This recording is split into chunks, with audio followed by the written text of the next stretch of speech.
তাবলীগিয়ে 3 দিন, 41 দিন, 120 দিন সময় ব্যয় করলে কি সওয়াব হবে? মায়ের পায়ের নিচে সন্তানের বেহেশত, কিন্তু স্বামীর পায়ের নিচে স্ত্রীর বেহেশত, এই কথাটা কি ঠিক? মায়ের পায়ের নিচে সন্তানের বেহেশত, এই কথা সঠিক। হাদিসটি নাসাইয়ের মধ্যে আসছে, আপনার কিতাবুল আদবের মধ্যে পাবেন, 3445 নম্বর হাদিস। মায়ের পায়ের, স্বামীর পায়ের নিচে জান্নাত, এই কথা ঠিক নয়। তবে স্ত্রী স্বামীকে খেদমত করবে সর্বোচ্চ, এবং অনেক হাদিস আছে, আব্দুর রাজ্জাক সাহেব হয়তো বলেছেন, এবার আমরা যাচ্ছি না। তাবলীগে গিয়ে 3 দিন বা 41 দিন বা 120 দিন অবস্থান করা, এই মর্মে শরীয়তে কোনো ভিত্তি নেই, পাওয়া যায় না। সুতরাং প্রচলিত তাবলীগ সম্পর্কে এতটুকু বলবো যে তাবলীগটি চালু আছে আমাদের দেশে, বিশেষ করে উপমহাদেশে, উপমহাদেশ না গোটা পৃথিবীতে যেখানে যাবেন সেখানে ইলিয়াসি তাবলীগটা পাওয়া যাবে। অথচ ইলিয়াসি তাবলীগ সম্পর্কে আপনি এতটুকু জেনে রাখুন যে এই তাবলীগের রীতি, পদ্ধতি, দর্শন সবই নাজিল হয়েছে স্বপ্নে।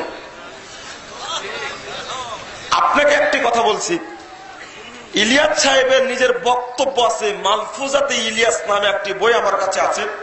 সেই বইটির 51 পৃষ্ঠা খুললে উর্দু বই, মৌলানা মনজুর নোমানী সংকলিত, অসুস্থ থাকা অবস্থায় তার কাছ থেকে এটা সাক্ষাৎকার নিয়েছেন মৌলানা ইলিয়াস সাহেব। এই বইয়ের 51 পৃষ্ঠায় আলোচনা করতে গিয়ে কয়েকটি কথা উল্লেখ করেছেন যে আজকাল মুসপার উলুমে সহিয়া কি ইলকা হতা হয়, আমার উপরে আজকাল সহি এলেম নাজিল হচ্ছে।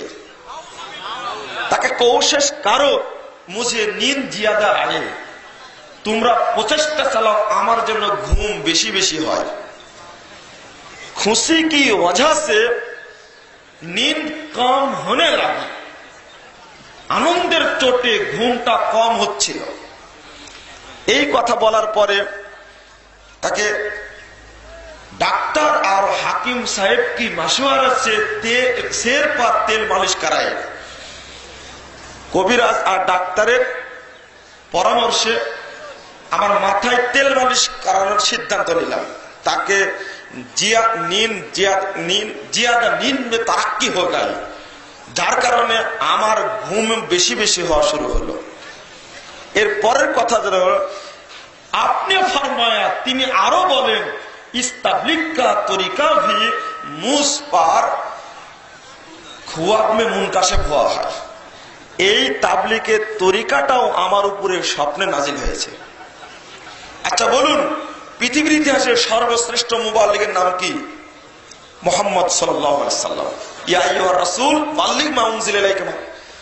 আমি বলছি রাসূলের তরিকাটা থাকতে আপনার উপরে স্বপ্নে কখনো উলুমে সহিয়া নাজিল হবে না, তাবলীগের তরিকাও নাজিল হবে না। আর এটা অবশ্যই যদি নাজিল হয়ে থাকে এটা আল্লাহ নাজিল করেননি, কে নাজিল করেছে? পরিষ্কার কথা। মুহাম্মদ সাল্লাল্লাহু আলাইহি ওয়াসাল্লামের দিন আসার পরে পৃথিবীর আর অন্য কোন দিন টিকবে? তাওরাত কি টিকেছে? ইনজিল কি টিকেছে? মুহাম্মদ বাদ দিয়ে মুসা আলাইহিস সালামের আনুগত্য করা যাবে? 202 নম্বর হাদিস খুলুন তারহিবের মধ্যে, আশ্চর্য। অথচ এই তাবলীগী তরিকাটাই ঠিক নয়। 103 দিন বা 40 দিন বা 120 দিন বা বছর চিল্লা বা জীবন চিল্লা, এটা কোন হাদিস কোরআন দ্বারা প্রমাণিত হয় না। এই অভ্যাস ত্যাগ করতে হবে, টঙ্গীর মাঠে যাওয়া বন্ধ করতে হবে।